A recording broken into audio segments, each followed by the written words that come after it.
मान्छेको जीवनमा रोमाञ्च अनिवार्य आवश्यकता हो। रोमान्स त एकदमै आवश्यक चिज हो नि। रोमान्स चाहिँ किन आवश्यक भन्दाखेरि तपाईँको मान्छेलाई त्यो चिज भएन भने त्यही चिजमा मात्रै ध्यान हुन्छ।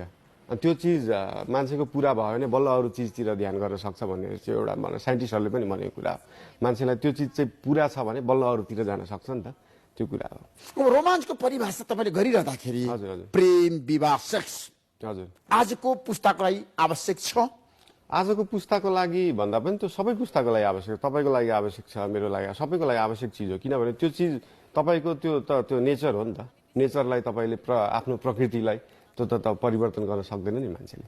त्यो त त्यही नै हो।